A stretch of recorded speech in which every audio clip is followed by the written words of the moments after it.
our nudie. Let's think of our nudies.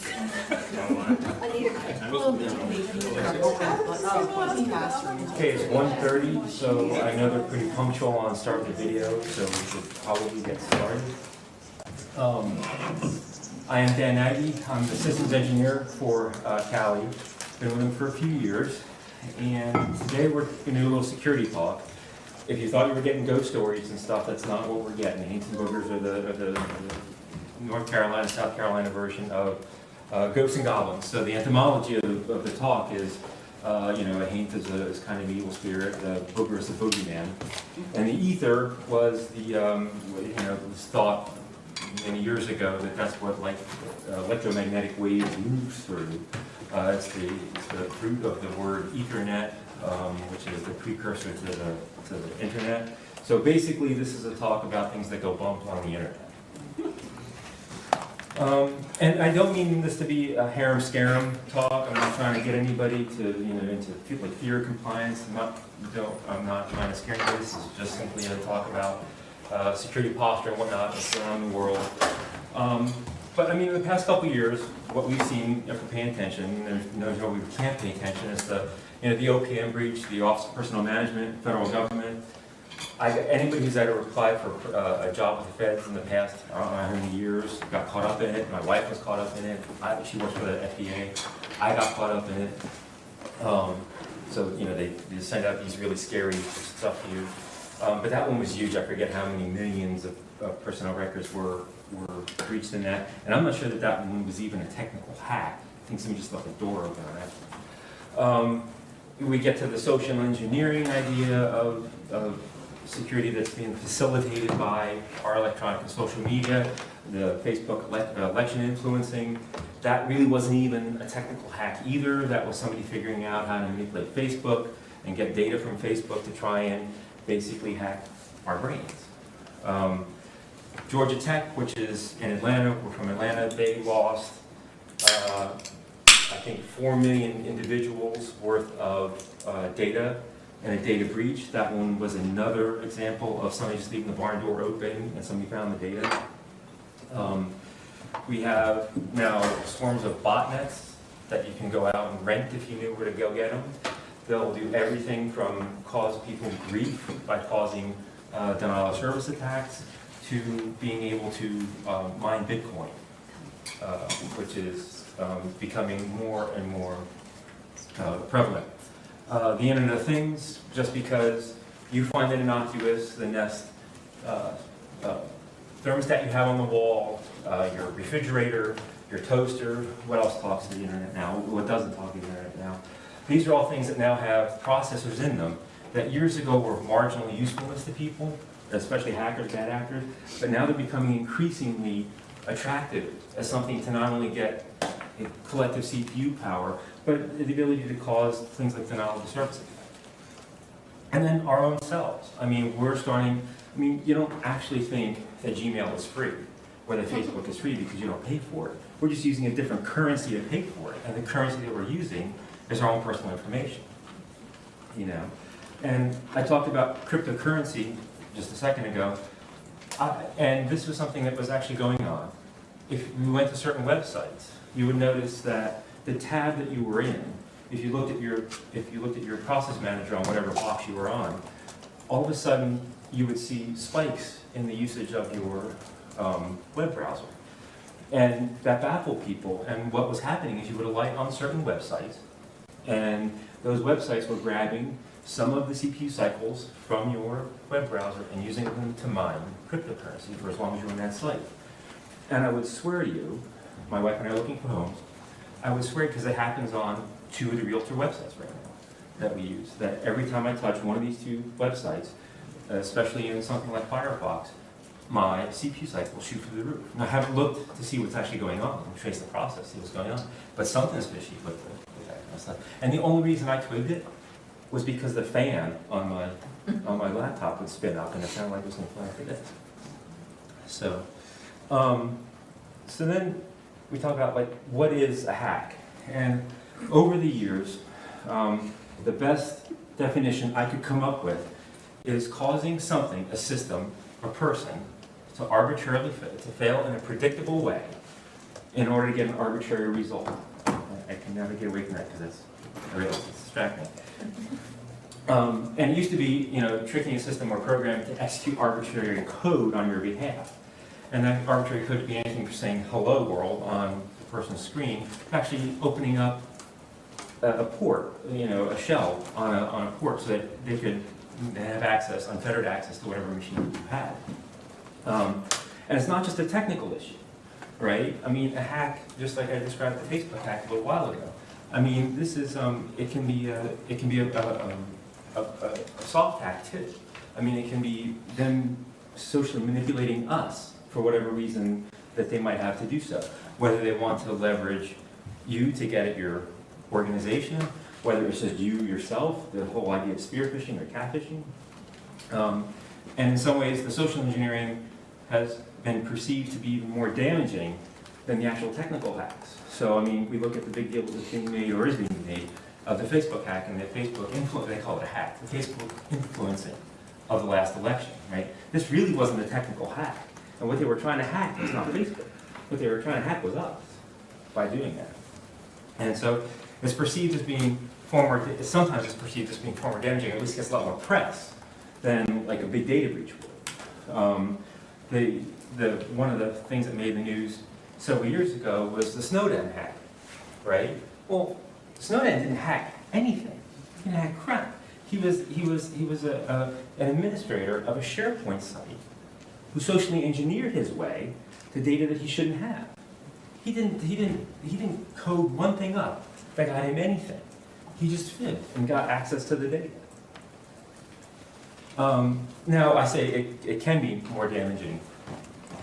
Years ago, I studied from a guy when I was going for my SAN certification, and he had gone to the Navy Information Warfare College, and he related this story to me, so I'm just taking on his word this is true. And this was back in the 90s. Well, no, this was back in the football. And one of the stories that he told us, and this was horrifying at the time I heard it, was the Panama Canal was the time controlled by legacy Windows 95 machines. And those legacy Windows 95 machines were not air-gapped to the internet. So in theory, you could have decided, somebody could have decided, that they wanted both oceans at the same level and just opened up every gate or lock in the Panama Canal. That's pretty damaging. It's technically, and also you realize that things like nuclear reactors and stuff are also controlled by technology. So then it gets even a little scarier. But so it can be, social engineering gets a lot of press, but the technical hacks can be quite damaging. The other hack I just remember to say this. One of my favorite things that anybody ever did as far as a hack was back during the first Gulf War. We, the United States, decided that we were going to hack the people that we were at war with. And so we didn't actually hack their machine. We didn't hack their computers. We didn't even touch their computers. What we touched was their HP LaserJet printers. And that's where we installed the malware that was then later propagated to their machines. So they would go through and wipe every machine and clear out every bit of what we had done to them, and then a couple hours later it would all come back. And I don't know that they ever figured it out. It came to years later that's what we had done. We hacked it. And that's actually what I remember being one of the first firmware hacks that I'd ever heard, where we actually messed with the firmware on a machine to perpetuate a hack on somebody's infrastructure. So the same gentleman who I was speaking about earlier, when he was talking about doing social engineering, he said it's all in the perception. And he said that the military's idea of social engineering was, what they called it was aggressively managing perception. And in a way we can pre-hack ourselves into a mindset, into a more wired-in mindset as to not only our personal, our wetware up here in our head, but also our informational architecture that we're responsible for. So, and one of the primary ways we can do this is to just pre-hack our own brain, and we ask ourselves, in this case, how much pain can you stand? So I give you an example what this means. So I mentioned that my wife works for the federal government. She has a security clearance. And because of that, the laptop she has been issued is relatively secure. The way they secure this laptop is by whole disk encryption, and then also encrypting certain parts of it when the whole disk won't re-encrypt. When it goes in hibernation, only parts of it will. They have something called a PIV card, which they wear around their neck, right? The PIV card has a little chip in it, and the laptop has a chip reader in it. So the only way she can gain access to her laptop and cause the whole thing to decrypt so that she can use it is to stick this PIV card inside her laptop. The laptop then comes online. It does everything from get her on, from decrypt it so that she can use it, to decrypt her data so that she can use it, to activate her VPN so she can communicate securely with the mothership, right? That PIV card also acts as access control for whatever building she's in at the time. So if she leaves her laptop, she actually has to pull the PIV card out, which then locks her laptop just to go to the restroom. Right? Because that's the only way she can go to the restroom is to key through a door to go get the restroom. So she's automatically, by something she possesses or has to possess, she's secured. They made sure that she can secure her laptop by doing this. So it's all about how we can manage our own perception. So there was a guy named Cooper, and he had many vocations, and IT wasn't one of them. One of the things he was at some point in his life was a Marine. And so he didn't invent this, he kind of refined this. And it was a way for him to teach other people how to respond and think about threats. So he had a color-coded set of conditions. They were condition white, yellow, orange, and red. And what he meant, and the way he described it was, condition white, which we should never really be in, is unaware and unprepared. Condition yellow is kind of a non-paranoid, casual preparedness. This, I guess, I would relate to bars in the window of your house. You walk into a bar and you look at you find out where the fire exit is, kind of thing. Condition orange, you've identified a specific threat, and you set a mental trigger, and this is, I'm just talking about in our own little head here. I'm not talking about information infrastructure at all. You set your own trigger. If this happens, then this trigger gets pulled, right? And then condition red, the trigger is pulled, right? So how do we take that concept that was never really meant to be applied to information architecture and IT security and apply it? Well, white is do nothing, right? You're unaware and unprepared. If you make it through an attack on your infrastructure in condition white, you just got lucky. Your attacker was massively incompetent, and he rang so many bells that you couldn't help but pay attention to it, right? I mean, you simply got lucky. The idea of condition yellow, it would be, like I said, the physical equivalent would be something like bars on the wall. Bars on the windows. It would be something like a non-logging firewall. You set it up and just kind of, hope that it works. It would be the idea of virus protection, kind of a fire and forget thing. That the virus protection can be a little bit reactive. It can stop stuff as it sees it happen. A physical manifestation of that would be something like cameras that watch, but aren't really monitored by anything. It just kind of catches it after it happens. Orange, you've ID'd in your own infrastructure likely threat vectors. You've seen, you have a web server running. You have a file server running somewhere. That kind of stuff you're looking. You have a content management system. What content management system do you have running, right? And then you deliberately set up something so that you're watching those. So at least at some point, you know that if something happens here that is outside the normal, what's supposed to be happening, some trigger gets pulled. That trigger could be reactionary. It could say, okay, I'm going to stop this traffic, or it could be nothing more than I'm just going to send an email or a text message to you saying, hey, this is aggro. And then at that point, that kind of gets us to condition red, which is that triggers are then being pulled. So why would you actually do any of that? Why would you want to be anything but condition white? Well, again, it gets back to aggressively managing perception, right? I mean, even if we have schlepped off as much of our infrastructure to things like main campus, contractors, the Amazon cloud, any of that stuff, you kind of want to be able to at least ask very uncomfortable questions of people who are then responsible for it.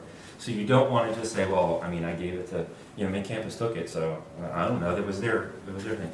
Because, say you're in a law school, for instance, or even in a law firm, your clients aren't, you can't just point to the person you hired to handle your IT security. You're going to have to answer questions for those guys at some point.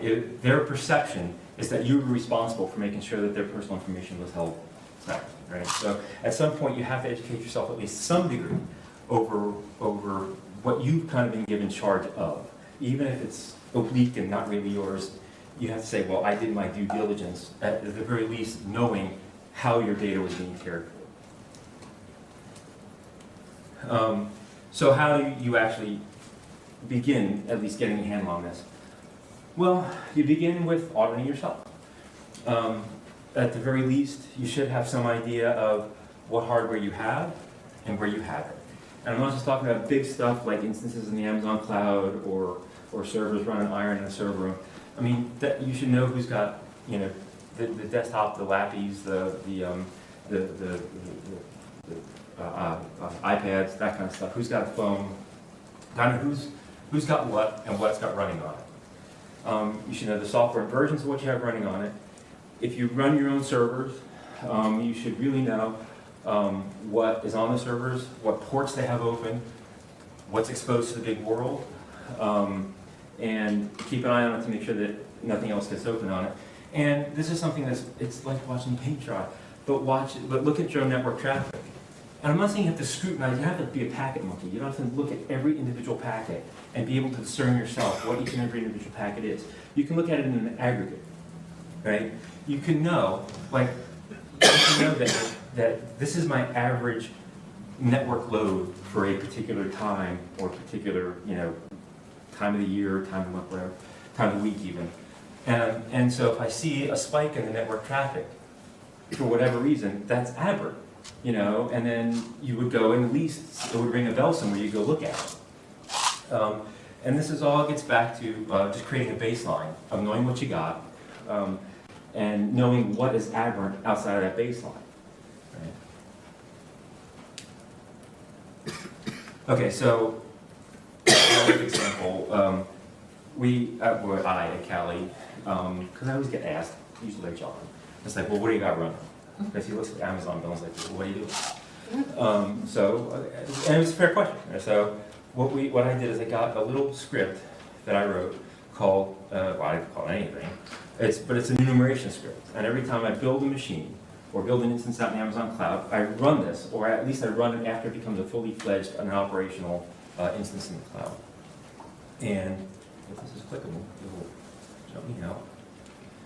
And this is basically, again, I know this is tedious, but this is what it looks like. I mean, it's like watching paint try to do this, but it goes out and it doesn't go out anywhere. It actually lives on each and every individual instance.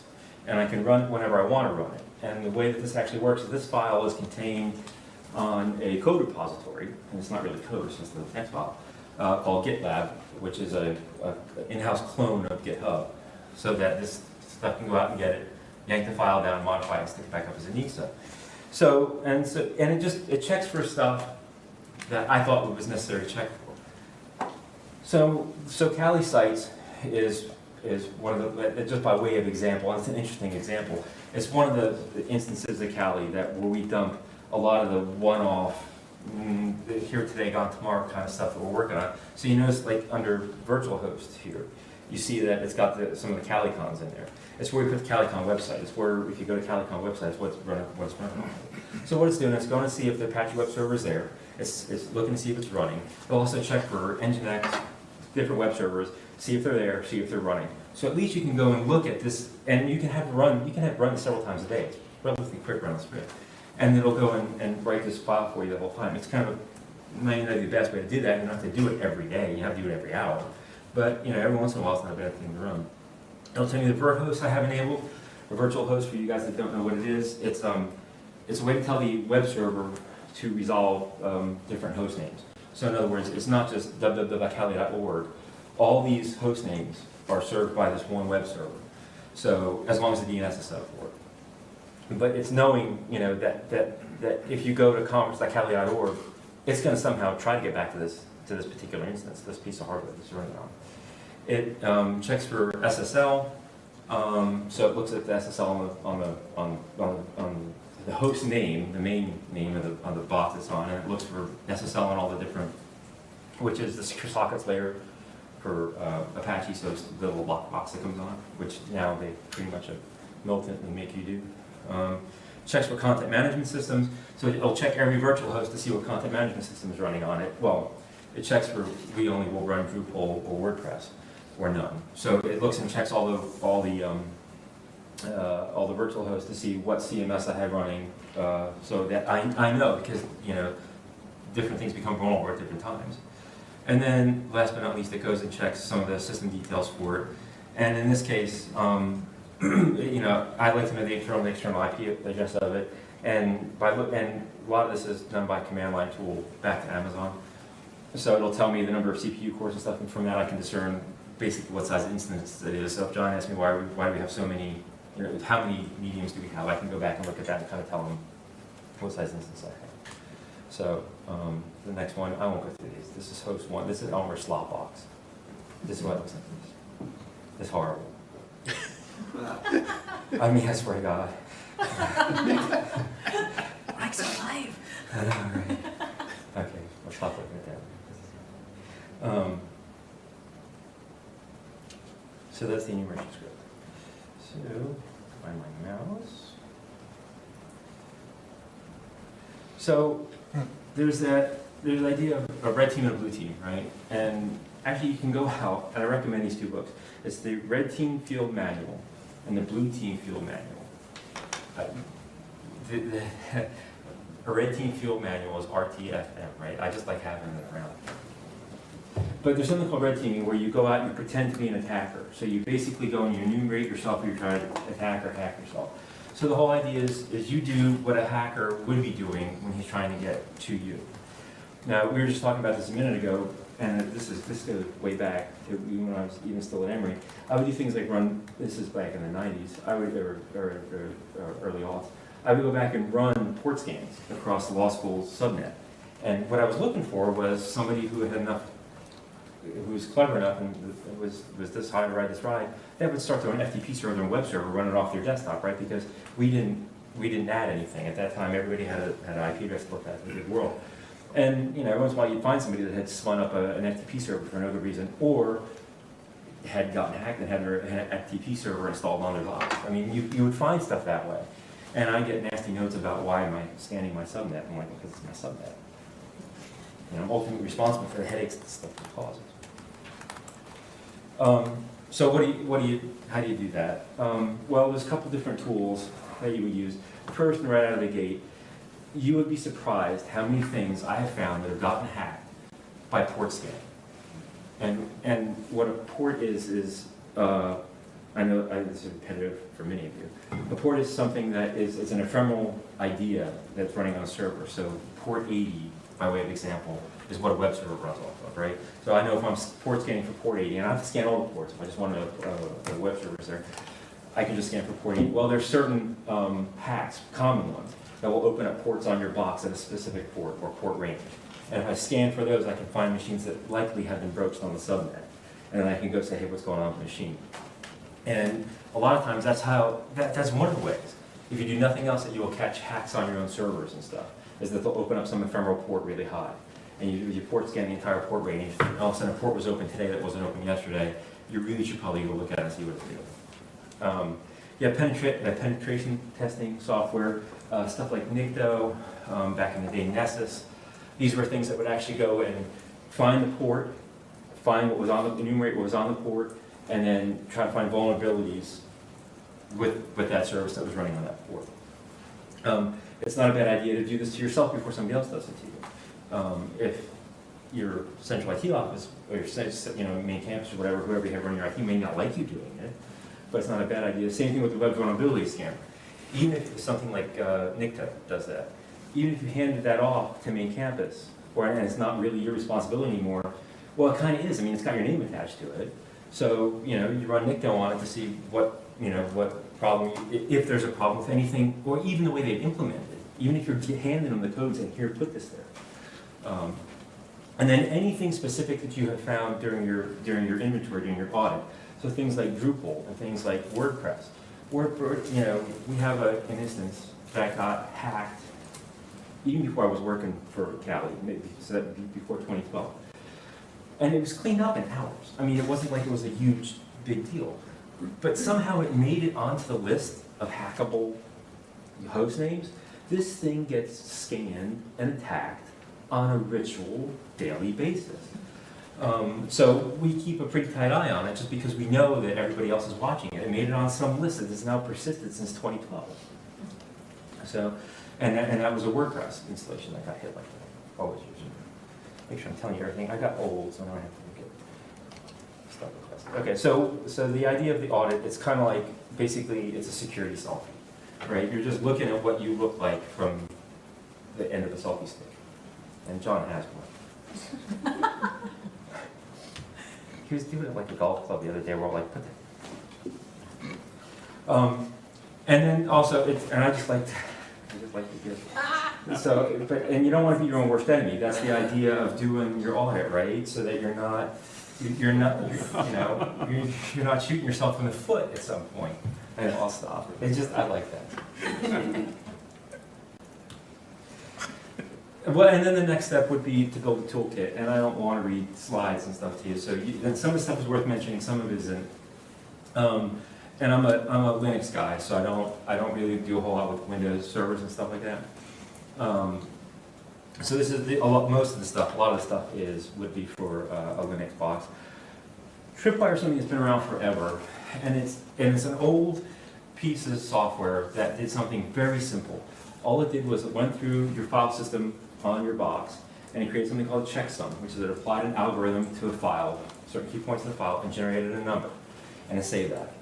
And then it would go back in an arbitrary time frame and do the same thing again. And if the two numbers matched, if the two numbers didn't match, then the file at some point had changed. Now the file could have changed because you upgraded the software package, right?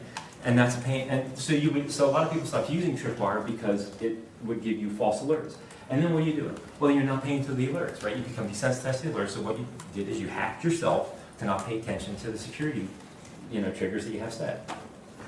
Well, why do I even bother mentioning it or even talk about it? Because a lot of what's going on these days, it's not necessarily they're trying to penetrate and get data from you. They're trying to use your service for something, right? So, and this is why I use this now. About when Drupal came out, right? I was just relating this story. It was a hack for the Drupal content management system. We have a lot of infrastructure at Cali, and we have a lot of forward-facing stuff. We also, unfortunately, over the years have gained a series of orphan or semi-orphan projects, stuff that brands have run out on, that nobody's really using, so it doesn't get the care and attention. We never really gave it care and attention, right? We built the infrastructure, we made sure it worked, and then it was somebody else was actually dealing with the content on it. And so we had a kind of a semi-orphan project that was sitting out there on the side, and Drupal came out. The exploit was made manifest, it was known. The patch was made manifest. Very shortly after the patch was made manifest, and I mean shortly as in hours, the exploit came out in the wild. So we're running around patching all the Drupal instances we have, which is not particularly complicated. But of course, this one little orphan project was on the ass end of what we were doing because it wasn't that important to us. And by the time we got around to patching the one little orphan project that we had, it got hit by Drupal bug, right? And we cleaned it up, and we thought we had cleaned it up. And again, we didn't pay a great deal of attention to it because once you clean it up, you go back and look at it over a period of time to make sure it was staying clean. It looked like it was staying clean, so it looked like we'd gotten all the bad code cleared out of it. And then months later, 6 months later, which tells you something about how not heavy use that project was, we got a call that there's something wrong with that particular project. And we went back and looked at it, and Drupal was back. Even though it was patched, it hadn't gotten totally cleaned up. And what it was doing, and that's why I was back in the Tripwire, is it was just taking PHP code that had existed out in the Drupal space, and it was just either adding its own individual PHP files or was appending things to PHP files that were already there. Now, if we had Tripwire running, and really even only running on the web tree, even running only on PHP files, which shouldn't really change all that much, given the fact that the project wasn't being maintained, we would have picked up on that long before someone called us and told us that it was screwed up. So Yes, tripwire falses a lot. It can desensitize you, and there's a lot of there's other products like tripwire out there. I'm sure there's stuff like that out there for the Windows environment too. But I mean, in some cases, that's a very common hack where people just mess around with your web server. They add or subtract things from your web server. If it's a blog, if it's a piece of blogging software like WordPress, and people are going to be adding and subtracting things to the blogging server, it may not be best to point at the place where those blog posts are occurring. But it would be best to post where the actual code of the web page is, right? I mean, there's very little HTML code out there anymore, right? It's all PHP or JavaScript or stuff like that, generating the web page that you see. And that tends to be what gets hit by those kind of hacks, and that's something that Tripwire picked up. The UFW is uncomplicated firewall.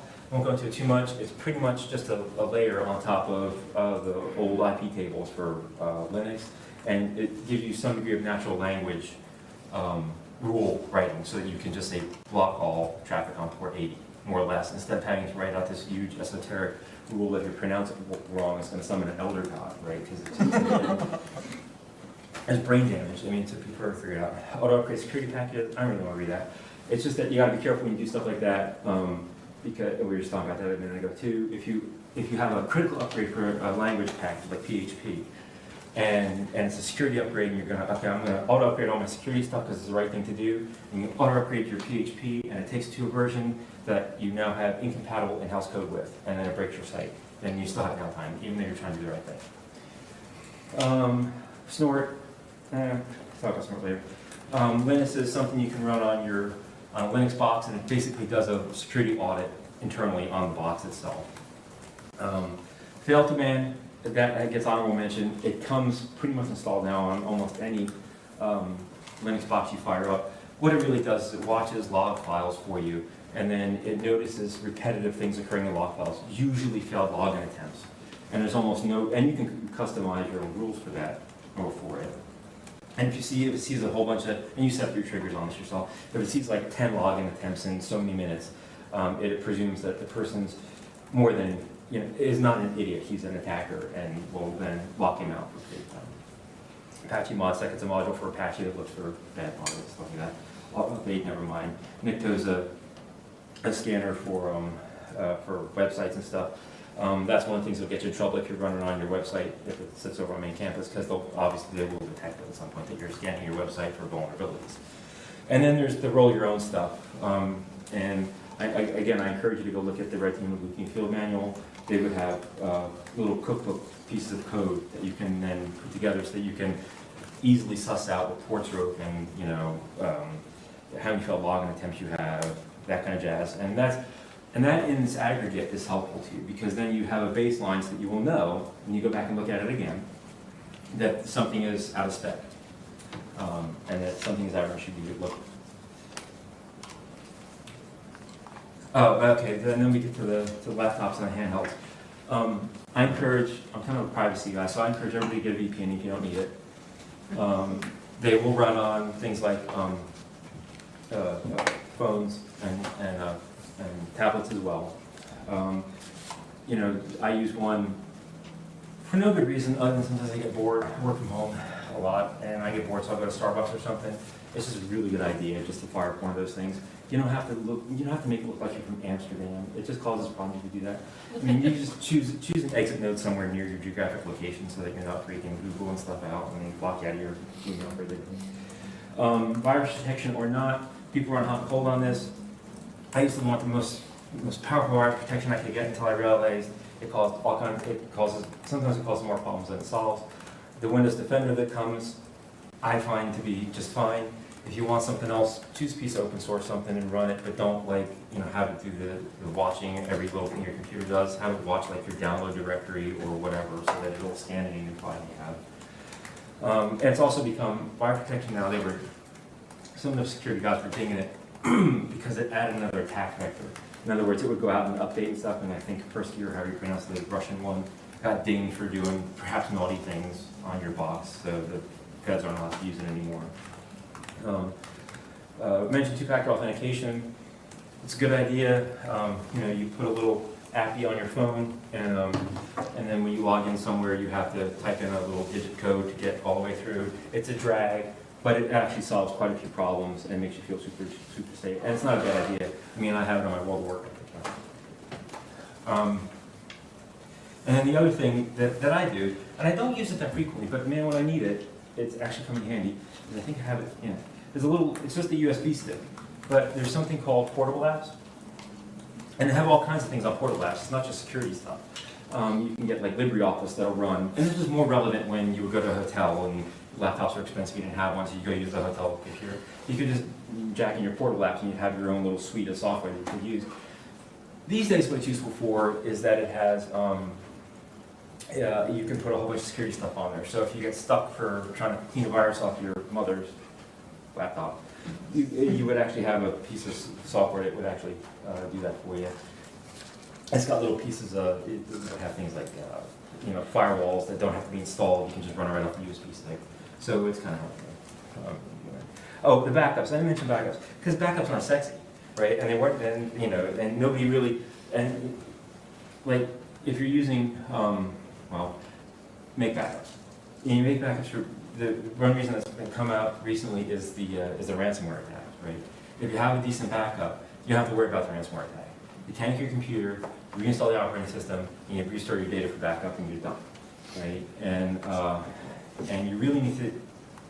It needs to be done sometimes at something not enterprise level, because the enterprise level can be affected too. So, for example, if you have map drives, and everybody's like, oh, well, the map drives are fine because you already have redundant data, and you can make that mistake with things like Dropbox, the way Dropbox works. Right? Well, I got copies in two places, right? If my computer crashes, I still got my stuff on Dropbox.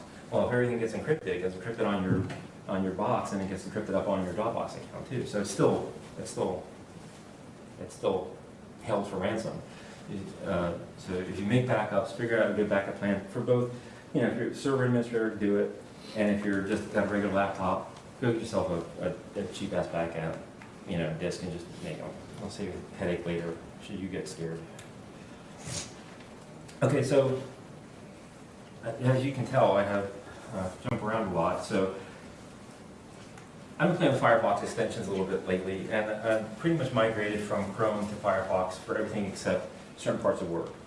And I found it faster. Now they did some stupid crap a couple weeks ago where they disabled all kinds of extensions and plugins. But it's probably Firefox, as far as the privacy perspective goes, is probably a bit of a better browser. They've been around for a while. They got more open stuff, and I like some of the privacy extensions that they have. I know this is like watching grass grow, so I don't want to go through all of them. The one that does deserve honorable mention is the Firefox multi-account containers. The way that, I don't know, maybe I'm mansplaining things and I don't mean to. It keeps a web page in a certain container so that the data doesn't leak out of that container, right? So if you're going to go to CNN and you only want CNN to know about what you're doing, then it would contain that website in that container so that you don't have cookies leaking out, you don't have bits and pieces of code, you don't have trackers leaking out. So all CNN knows about is what you're looking at on CNN. And Facebook has, there's the plugin just to use that facility in Firefox just for Facebook, and I think it came about after the whole election hacking thing. It gives me a warm fuzzy to know that. And not only that, but it can prevent runaway memory leaks and stuff too, just from a non-security perspective. But I do kind of like the Firefox multi-account containers. They just call them containers.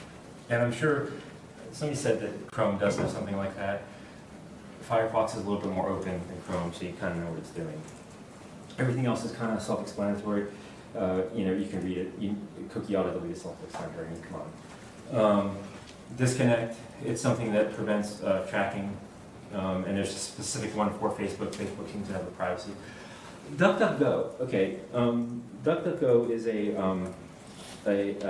search engine that promises, at least makes a promise that it's not sharing your data, right? Unlike Google, which is sharing your data, or in aggregate, I guess. We were just talking about this. The patent on the Google, on certain parts of the Google search algorithm ran out.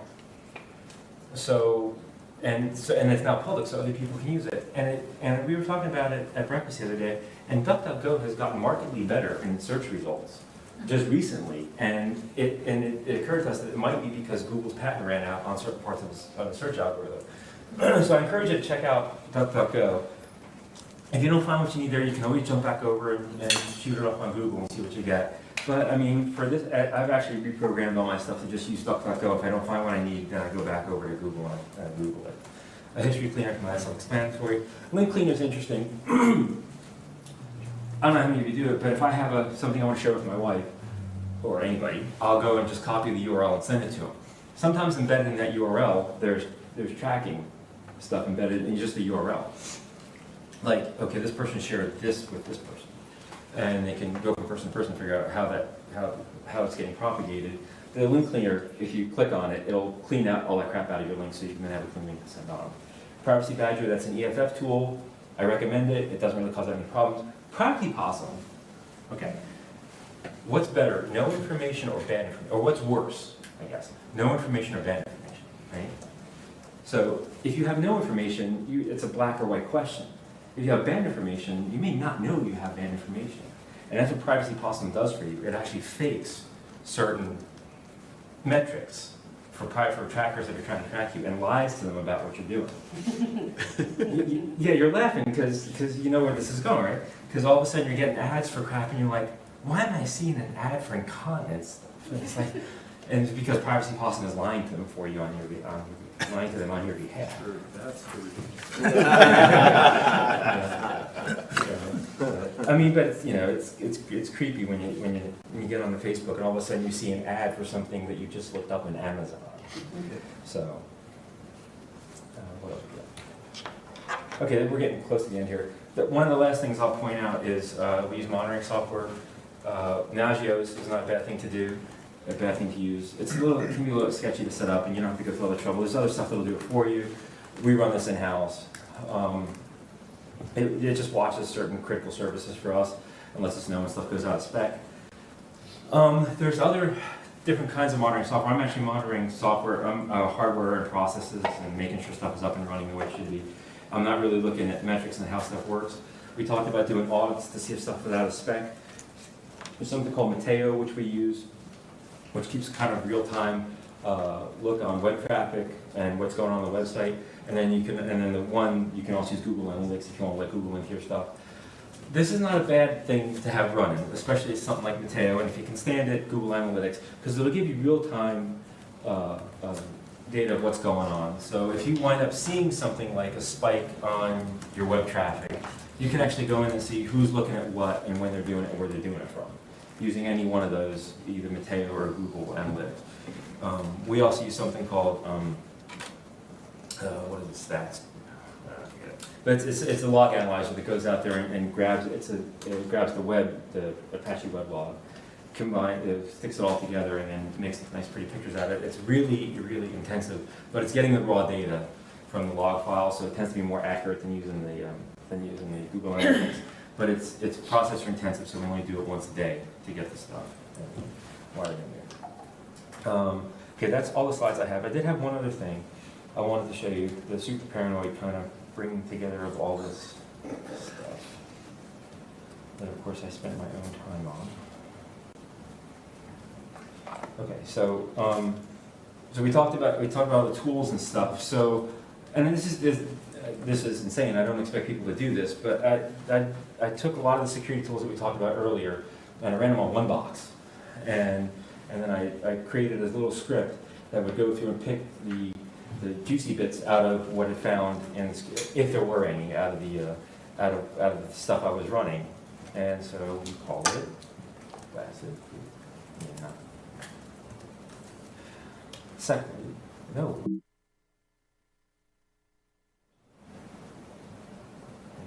I know.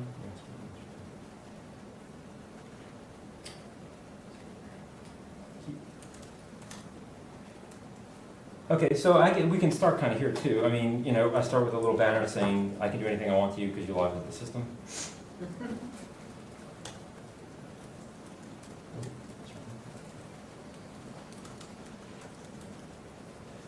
Okay, so, you know, right out of the gate, when I hit the root login on this box, it tells me what are the established SSH IPs. Now, if you got a bunch of people working on your boxes, that list could be really long and mean nothing to you. We have 8 people, only of which 3, 4 are ever going to log in the box at one point in time. So if I see 20 logged in SSH IPs, I know something's wrong right out of the gate if I'm looking at it. And then because I don't always remember the IP addresses because I'm old, I make it tell me what they are. But then I have a little script, and this just aggregates some stuff. So it's an auditing script that you can run in real time. It doesn't necessarily run all the facilities and utilities in real time. Some of the utilities take a long time to run, so it'll run them a couple times a day and then keep a report, which this thing checks. And the first thing it does is it checks all my interesting security utilities I have and see if they're alive. ClamScan, by the way, is a virus checker.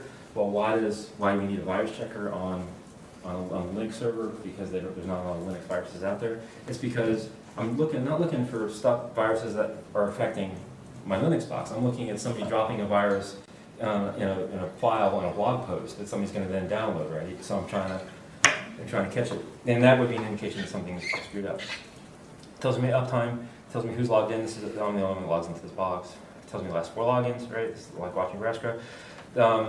Last 3 unattended upgrades. This is important because if something goes south, if all of a sudden something winds up being broken on your box and it broke spuriously and you don't know why, it may be that one of the unattended upgrades ran something and it broke it. It's not necessarily a security thing, but it does help you troubleshoot crap. Failed demand logs. This should correspond with what's under it. This is the auth log fails. So you see that the failed to ban bans, that we're actually banning people trying to log. All this is looking for is people trying to brute force an SSH server on this box. Right? And it'll drop off after a while. So I had enough nincompoops trying to get into, I don't know why, through SSH. I do run Snort on this box. It looks a little bit like brain damage. Snort's really not a tool for novices. You kind of know what you're looking at. But it's given me, and it's kind of truncated because I can figure out a way to, or I didn't want to spend the time to figure out how to get it to look pretty. So it's just giving me a couple of the last Snort alerts from that box. PSAD, it's a way to make yourself really paranoid. It's a port scan attack detector. I get port scan all the time, but it's interesting to see what ports they're scanning for. Like somebody's still trying to break into Telnet. Right? Linus is the piece of software that will kind of do a little mini audit on your Linux box. I know it's got a promiscuous node. Snort's running the promiscuous node because I didn't turn it off because I don't want to. So it found that and it's telling you, hey, a promiscuous node is when the network traffic looks at other traffic that's not really destined for it, so it can be a sign that you got hacked. The Nicto run, it found nothing. It's scanning everything under the Apache web tree. ClamScan, yes, I know it found the EPAR test file. That's how I know ClamScan is running. UFW, that's the uncomplicated firewall. You can run logging so that people who hit closed ports for whatever reason, it'll just flag, it'll just make a log, and this thing checks those logs. No reason. I just want to see if I could do it. Possible web probes. See, that looks iffy, and probably should be something I would look at. I sincerely doubt it caused any damage, but I mean, come on, nice ports, try ED. Tells me what open ports I have. I basically port scan myself, so I can tell if I got something open. Yes, I know port 10,000 is something that random stuff. What I got connected to what and where now. So this is just kind of an exercise that I went through myself to get familiar with the security tools that I had kind of let go, and also to see how I can incorporate them. And this is way overkill. I mean, I wouldn't do this on almost any other block. This is something I wanted to be super duper secure. And then even then, because I didn't want to condition myself to not pay attention to the alerts that these things yelp out to me, I would go and I would deliberately run this so I could see the entire report that I needed. So that's it. I should probably stop talking because people's eyes glaze over. And I don't know what time it is. What time is it? Did I make it more than 10 minutes? Wow. Perfect. All right. I guess now we do the question thing, or we can go get snack. Well, when you put it that way, geez. Questions or snacks? Yeah. it's You mentioned something called Mateo, is that right? Mateo, what How do you used to be spell called? it? It used to be called something else. What was it called before? It was called Mateo. Is it M-A-T-T or M-A-T? M-A-T-E-O. Mateo. Okay. And basically, it works kind of like Google Analytics does. You just bug your pages, and you can tell who touches what page and how frequently it gets touched. And then you can match that up to, if you wind up getting heavy hits on something, you can see who's hitting what and from what country. So if we see like a lot of Russian traffic come into a particular port with a particular web page with a form on it, we know somebody's trying to, somebody's got a bot trying to fill out a form. So we just call it analytics. Nobody? Okay, snack. Thank you.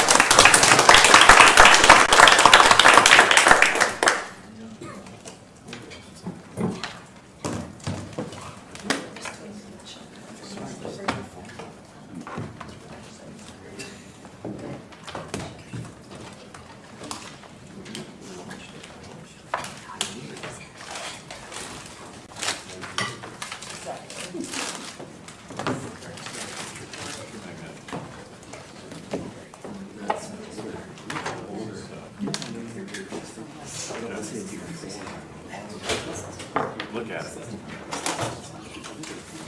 Hey, Dan. I have a question. I think I was under the wrong impression that cloud storage is like 98% safe for ransomware.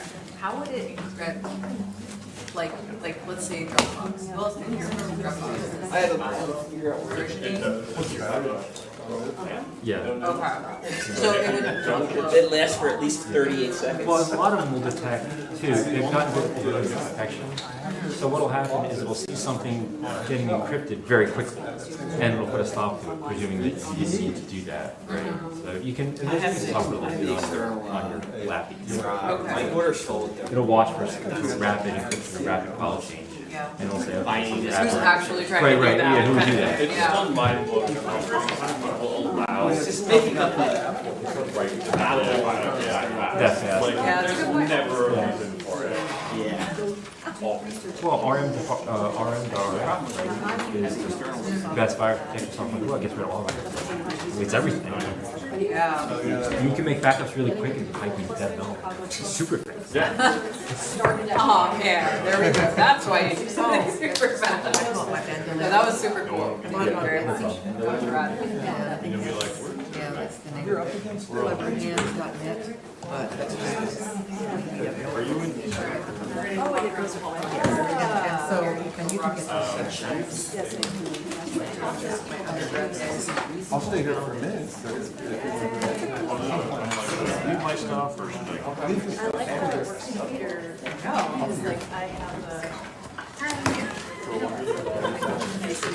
I can get.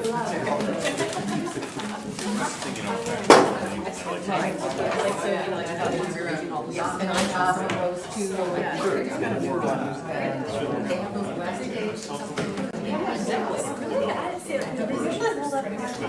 well, maybe, I mean.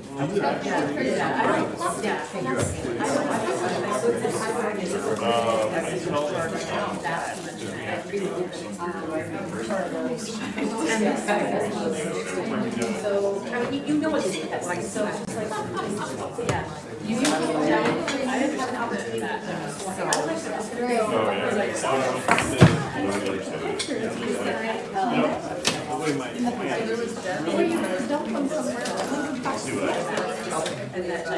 It almost looks like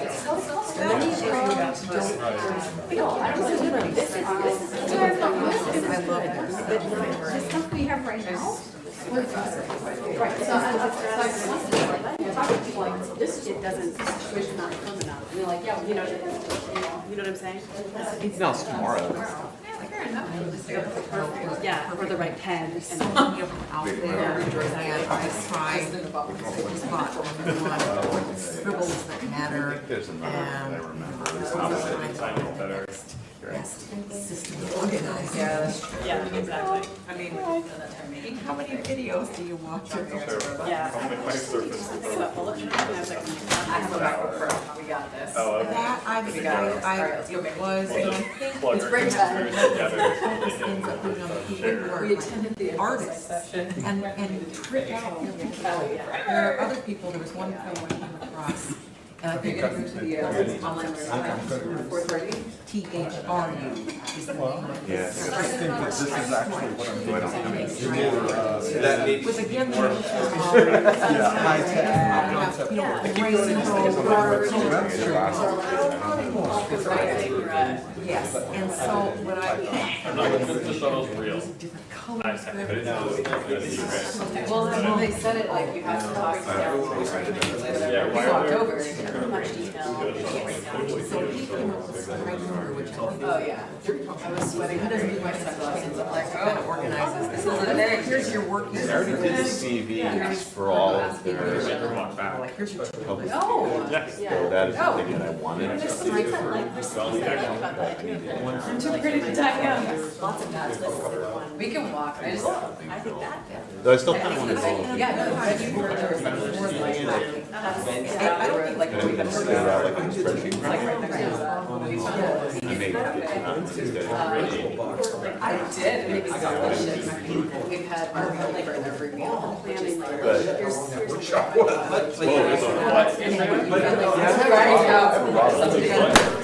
We find that one. excellent, but too, yeah, practice, so. I'll share whatever Yeah, information. well, that's cool that we can drop. If any one of us can talk about it. And like actually, A lot of people email. they were still in the bag.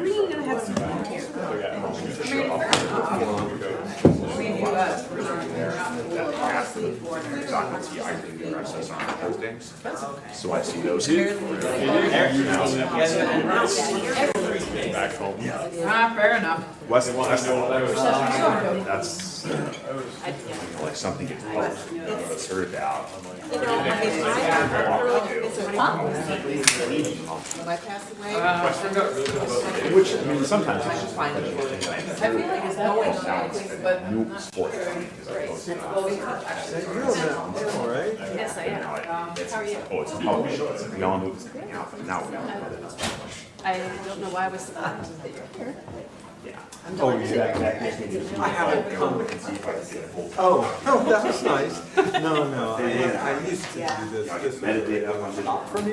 And in the last 3 or maybe even been 4 years, I've gotten out about it. So it was nicer than what I stayed. And yeah, it's just good to see it. Yeah. So I'm looking forward to your session, and I'm gonna go see Debbie's. She and I used to do a podcast together a while back. Can I take your schedule? It's the my way of reminding myself of what I'm doing next.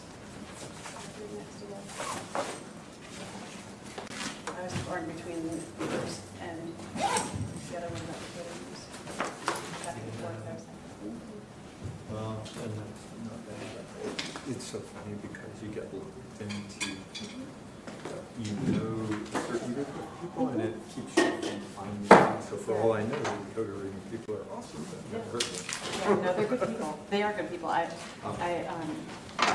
Yeah, I just am like, what I really wanted was this one, and then I wanted this one at the same time. So like, I wish, you know, like there were two at this slot, and then but Well, that's there. exactly. I always find it hard to. Like this, I don't know anything about it. This was my like. Oh, no, technology that's scratch. Tom's Like, I'm not super even geek gonna, out. like, I mean, I know that scraping happens, and I know Well, the people thing gather that's data that funny- way, but like I'm not equipped to. Yeah, this is not like a, Oh yeah, no, I'm just like, oh yeah, it's not gonna be my jam. I'm sorry. It would be great if it was, but I'm not offended. yeah. This current one about the web security one was my like, well, I can learn something useful, and I did, but it's also not. No, Dan has so much stuff. I've been listening I mean, Dan used to work with me. I figured that out. I was like, he said Emory and you, and Yeah, a long time ago.